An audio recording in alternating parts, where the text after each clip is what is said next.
Pemirsa, tibalah kita di segmen terakhir Berita Satu View dan masih bersama dengan pemimpin redaksi Media Indonesia Usman Kansong dan juga wakil pemimpin redaksi Indopos Arianto. Ya, Mas Ari, ini kita lihat konflik KPK dan Polri kian meruncing. Pegiat anti korupsi pun kini dipanggil Bareskrim satu persatu. Ini tanggapan Anda? Itu dipanggil dalam kasus apa ke Bareskrim? Kalau dilihat kita beberapa kasus yang sudah mengemuka adalah BW, Dini Indrayana, juga Abraham Samad begitu kan. Kalau dilihat ini eskalasi dan dinamikanya seperti apa? Ya, ini dua hal yang berbeda ya. Satu soal anti korupsi, satu memang ini sudah menjadi ranahnya Bareskrim untuk menyelidiki semua kasus yang dilaporkan gitu kan. Jadi kalau terakhir yang payment gateway ya. Kalaupun kemudian ada kesan para penggiat anti korupsi dilemahkan, saya pikir ya tidak benar juga gitu. Tidak semua apa yang dilakukan oleh kepolisian itu melemahkan KPK atau melemahkan pemberantasan korupsi, tidak semua.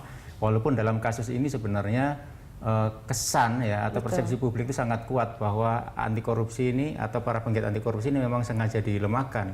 Kalau itu dilihat dalam konteks yang lebih besar bahwa banyak kasus-kasus besar sebenarnya yang harus segera ditangani, harus segera menjadi prioritas bagi kepolisian. Kenapa mengusut kasus-kasus yang dialami oleh para aktivis anti korupsi. Jadi di situ akan muncul persepsi publik bahwa ini memang ada grand design untuk melemahkan KPK dan juga untuk melemahkan para penggiat anti korupsi.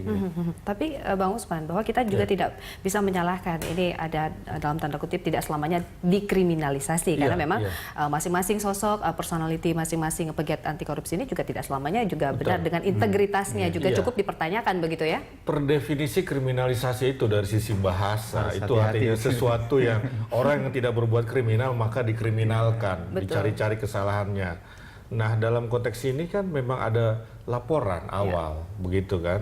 Dan istilah kriminalisasi ini kemudian kan mendua dia. Kalau dulu siapa namanya Pak BG itu tidak dikriminalisasi namanya, begitu. Tapi kalau Bambang Wijayanto dikriminalisasi, Abraham Samad dikriminalisasi, Deni Indrayana dikriminalisasi, begitu kan? Kemudian mereka membentuk opini publik seolah-olah kriminalisasi dalam tanda petik tadi terhadap mereka adalah pelemahan pemberantasan korupsi. Saya kira aneh negara ini hanya karena 1, 2, 3 orang diperiksa polisi maka pemberantasan korupsi harus lemah, begitu kan? Nggak boleh pemberantasan korupsi lemah gara-gara 1, 2, 3 orang diperiksa polisi, begitu loh. Memangnya cuma 3 orang itu yang ada di dunia ini gitu di Indonesia. Bisa yang lain masih banyak kok penggiat anti korupsi. Itulah kita ingin fair saja. Kalau memang teman-teman menganggap itu tidak ada perbuatan kriminal, iya jalankan saja, dipanggil polisi, diperiksa, oke, kita jelaskan bahwa nanti kan akan dibuktikan pengadilan, jangan-jangan SP3 nanti dari polisi kan jangan khawatir juga begitu kalau dia betul-betul yakin bahwa saya tidak berbuat kriminal.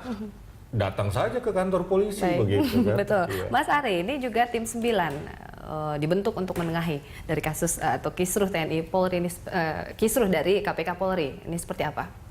Sebenarnya fungsi dan tugas dari tim 9 kan sudah selesai ketika merekomendasikan bahwa BG sebaiknya tidak dilantik dan sebagainya, itu kan ada beberapa poin, dan setelah itu kan ya sudah selesai tugas tim 9 dan kemudian terakhir Presiden mengumpulkan para pimpinan penegak hukum dari KPK, dari Kejaksaan, dari Kepolisian. Saya pikir itu sinergi yang bagus ya. Kemarin juga bertemu dengan JK juga ya.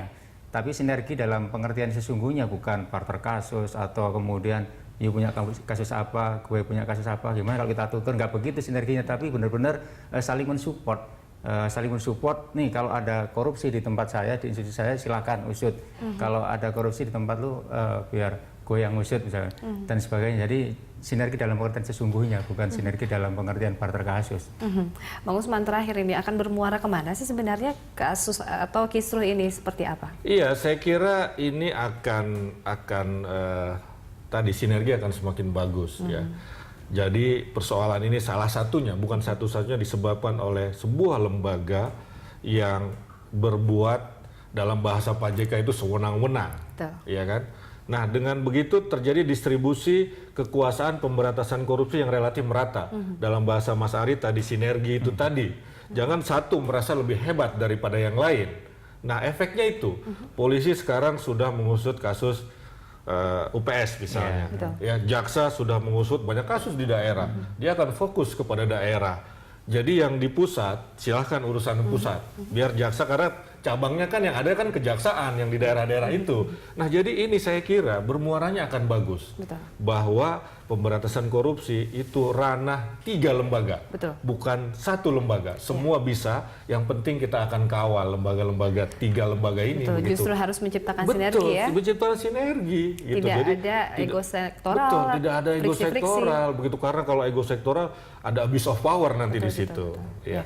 Nah ini kalau kita lihat Mas Ari, untuk Indopos sendiri sepekan ke depan apakah 3 perbincangan, topik perbincangan kita akan menjadi headline, ataukah mungkin APBD DPRD dengan gubernur nih masih menjadi hot belakangan issue? ini memang banyak sekali ya peristiwa seru ya, nggak cuma 3 ini tapi juga kasus APBD-nya versi Ahok dan DPRD DKI ini juga menarik untuk diikuti.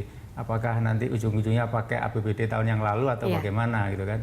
Juga kasus hilangnya 16 WNI di Turki itu juga sampai sekarang masih belum menemukan titik terang.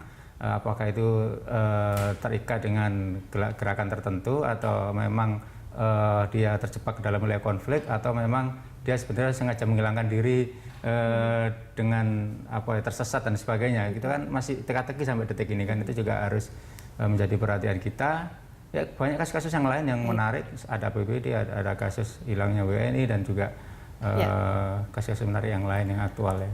Bang Usman, untuk media Indonesia sendiri minggu depan, saya kira kasus topik Ahok terhangat ini ya? menarik dipanggilnya Ibu Masih Veronica Tan ini hari Senin kan. Betul. Ini akan bergulir, jadi mulai hari ini sudah bergulir sampai pekan, karena Senin kan dipanggil, jadi saya kira sekurang-kurangnya sampai Selasa ataupun Rabu.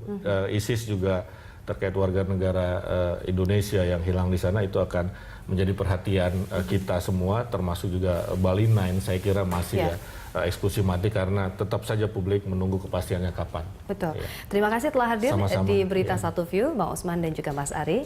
Demikian dialog Berita Satu View kali ini pemirsa. Rangkaian informasi menarik lainnya akan hadir setelah jeda pariwara.